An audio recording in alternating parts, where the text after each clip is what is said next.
Hey, waitress, your face always looked like that. Or was the grill extra hot today? Grace Torres didn't flinch. She didn't reply, but the scar on her jaw said enough. She rolled silverware with hands marked by fire. Not metaphor, it was Afghanistan. The three bikers didn't know that. They just laughed. Loud, cruel. One snapped a photo, another whispered a joke. She kept working. But the man by the window noticed, and so did his son. 30 minutes later, a military jeep rolled in, and 6 Marines stepped through the door. If you believe scars are proof of survival, not shame, comment respect, and subscribe for more stories that honor quiet heroes like Grace. Grace Torres had been working at the Rusty Fork Grill for 2 years. Mid-30s, former Marine, 2 tours in Afghanistan. The scars weren't just on her face and hands. They ran deeper, but she carried them with quiet dignity. The 3 bikers, Tank, Goose, and Blade, had rolled into town that morning looking for trouble. Tank was the ringleader, a big man with a loud mouth and small mind. When Grace approached their table with menus, he saw an easy target. "What's the special today? Flame broiled?" Tank grinned at his own joke. Grace set down the menus without responding. She'd learned long ago that some battles weren't worth fighting.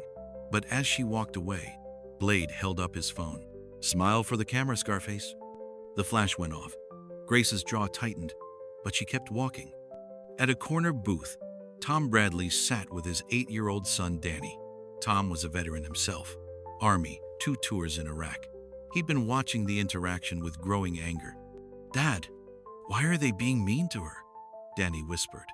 Tom studied Grace more carefully. Something about the way she moved, her bearing. Then he caught sight of the faded eagle, globe, and anchor tattoo on her forearm as she poured coffee at the next table. "I don't know yet, son, but I'm going to find out." When Grace headed back to the kitchen, a folded photograph slipped from her apron pocket. Tom picked it up. A military unit photo, desert camouflage, serious young faces staring at the camera. He recognized the unit insignia immediately. The 3rd Battalion, the 7th of Marchins, Fallujah, 2016. His blood ran cold. He knew that unit. He knew what they'd been through. The father stepped outside and made a phone call. "Mike, it's Tom Bradley. Remember that favor you owe me? I need to know about a Marine. Grace Torres, 3rd Battalion." A pause. "Yeah, I'll wait." Through the window, he watched the bikers continue their harassment. One made a gesture mimicking an explosion near his face. Grace kept working, stone-faced. Tom's phone buzzed. Text message. "Holy shit, Tom. She's a hero. Saved 3 Marines from a burning vehicle in Fallujah. Purple Heart. Where is she?" Tom looked back at Grace, then at his son's confused face. "Change of plans, buddy. We're staying for dessert." 37 minutes later, the rumble of engines filled the parking lot. Tom looked up from his coffee to see a military jeep pull up, followed by 4 motorcycles. 6 Marines stepped out, 5 in dress blues, 1 in combat utilities. Even through the window, you could see the precision in their movements, the way they carried themselves. Staff Sergeant Rodriguez led them through the door. The diner went dead silent. Grace looked up from wiping tables and froze. Her coffee pot trembled slightly in her scarred hands. "Corporal Torres," Rodriguez said, his voice carrying across the quiet room. Grace straightened instinctively, 20 years of military bearing kicking in. "Staff Sergeant, heard someone here forgot how to show respect to a Marine. That true?" Grace's eyes flicked toward the bikers, who were suddenly very interested in their food. Tank had gone pale, his earlier bravado evaporating. "It's handled, Staff Sergeant," Grace said quietly. "No, Corporal, it's not." Rodriguez turned toward the bikers' table. The other Marines spread out slightly, not threatening, just present, professional, intimidating as hell. "Which one of you thought it was funny to mock a Purple Heart recipient?" Tank's mouth opened and closed like a fish. Blade had put his phone away. Goose was staring at his hands. We didn't know," Tank finally managed. "Know what?" Another Marine stepped forward. Sergeant First Class Martinez, built like a linebacker with scars of his own. That she's a decorated combat veteran? That she saved lives? or that she deserves basic human decency.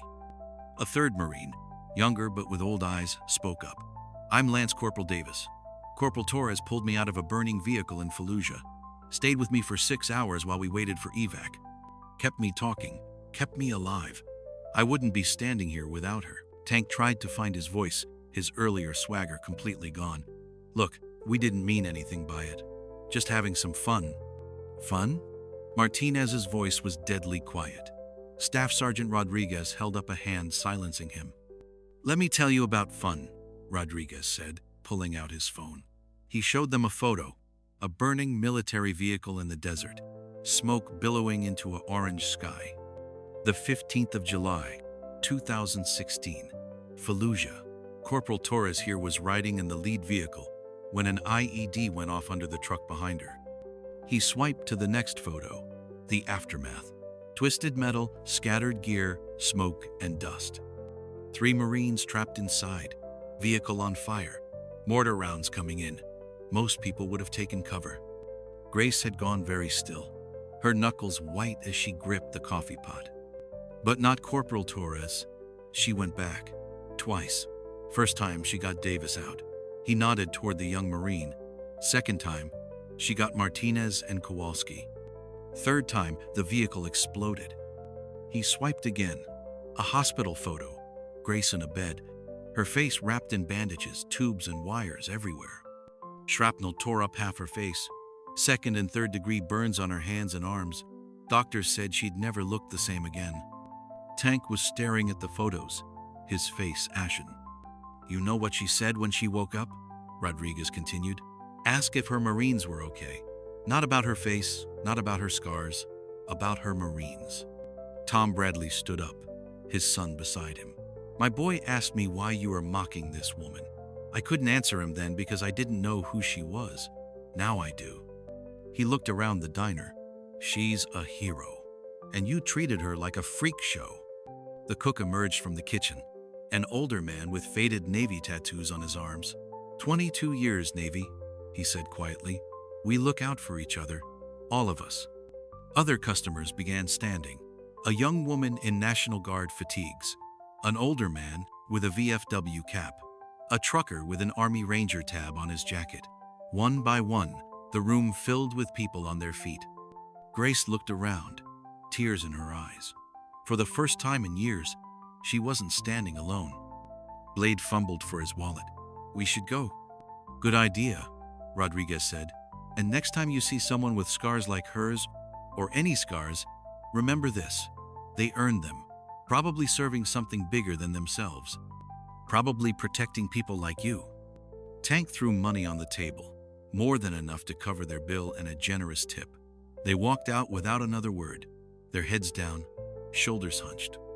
The door closed behind them with a soft chime. The Marines stayed for coffee. For the first time since anyone could remember, Grace sat down with customers instead of serving them.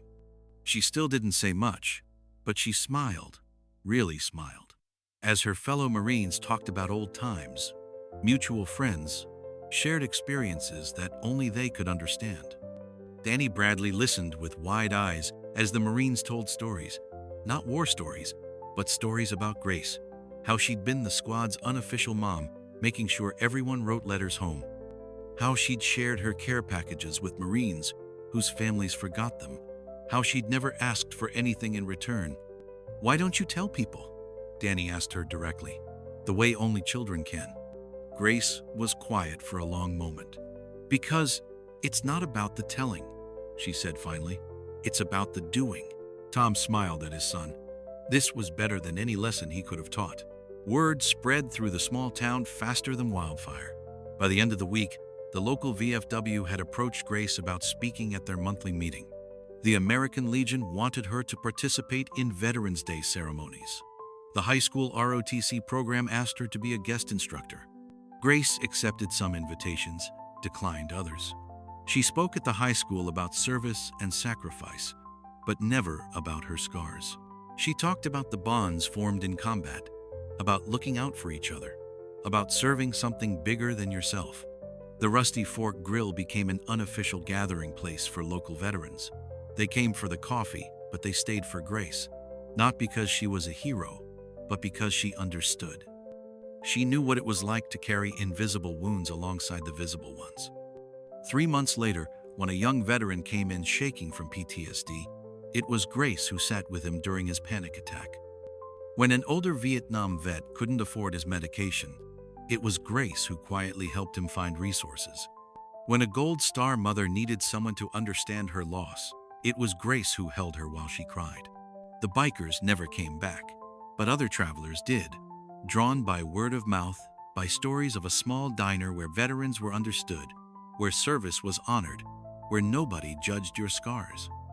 And Grace Torres, who had tried so hard to disappear into the background, found herself exactly where she belonged, surrounded by people who understood that scars aren't marks of shame. They're proof of survival, of service, of sacrifice made for others. In a world that often forgets the cost of freedom, Grace Torres and the Rusty Fork Grill became a reminder that some debts can never be fully repaid, only honored, one cup of coffee and one story at a time. Heroes don't always wear uniforms. Sometimes they wear aprons, but they all deserve our respect, especially when they think no one is watching.